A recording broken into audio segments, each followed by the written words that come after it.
இன்றே டவுன்லோட் செய்து உங்கள் ஃபேவரட் ஷோக்களை என்ஜாய் பண்ணுங்க. எங்க போயிட்டு வரீங்க? எங்க போனீங்கன்னு சொல்றதுக்கு இவ்ளோ தயங்குறீங்க? அதான் சொன்னனே அண்ணி, என் ஃப்ரெண்ட் ரிசப்ஷன், அதுக்கு தான் போயிட்டு வரோம். அது சொல்ல வேண்டியது தானே, அதுக்கு ஏன் இவ்ளோ தயங்குறீங்க? இல்ல, நாங்க காலையில உங்ககிட்ட சொல்லிட்டு தான் போனோம். ஆனா இப்போ திரும்பவும் கேக்குறீங்களா, அதான். சரி, ரிசப்ஷன் நல்லபடியா முடிஞ்சதா? அதெல்லாம் நல்லபடியா முடிஞ்சது.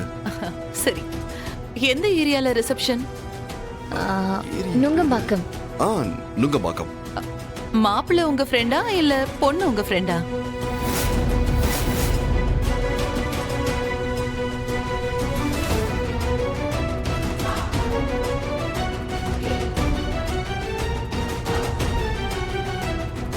ரவி, உங்களுக்கு என்ன ஆச்சு? பண்றதெல்லாம் பண்ணிட்டு ஒண்ணும் தெரியாத மாதிரி நடிக்கிறியா? ஐயோ, என்ன ஆச்சுன்னு? எப்படி அடிபட்டுச்சு? பைக்ல ஸ்லிப் ஆகி அடிபட்டுருச்சு. ஓ, ஐயோ, இனிமேல பைக் கொஞ்சம் பார்த்து ஓட்டுங்க. ப்ரூஸ்லி பாடின பாட்டுல ஏதோ ஒரு அர்த்தம் இருக்கு.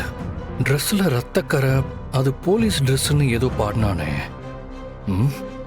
நான் கேட்டதுக்கு இன்னும் நீங்க பதிலே சொல்லல. என்ன கேட்டீங்கக்கா?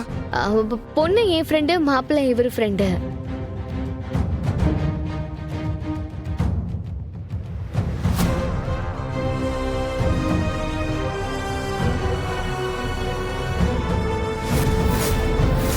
என்னது ஷர்ட்ல ரத்தக்கரை?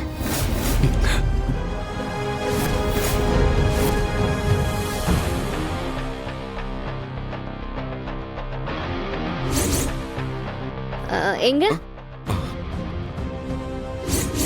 ஓ, இந்த ரத்தக்கரைய சீனியர் சட்டையில ஒட்டி கபிலனுக்கு இவர் அடையாளம் காட்டி கொடுக்கதான் ப்ரூஸ்லி அப்படி வேணும்னே பிரச்சனை பண்ணிருக்கான்.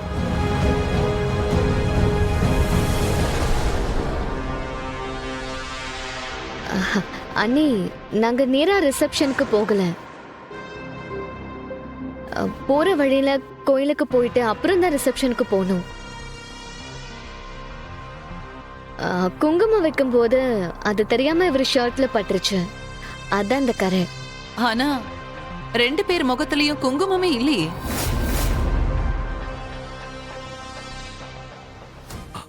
அது அக்கா, அது ஏசி ஹால் இல்ல, ரொம்ப புழுக்கமா இருந்துச்சு, அதனால வேர்வையில அழிஞ்சிருச்சு. இவங்க கேக்குறத பார்த்தா ஏதோ டவுட்டோட கேக்குற மாதிரியே தெரியுதே. Something wrong. நீங்க என்னடா இவ இப்படி நோண்டி நோண்டி கேள்வி கேக்குறாளேன்னு நினைக்காதீங்க. சும்மா சும்மா தெரிஞ்சுக்கலான்னு தான் கேட்டேன். ஏன்னா இப்ப நீங்க ஏன் பொறுப்புல தானே இருக்கீங்க.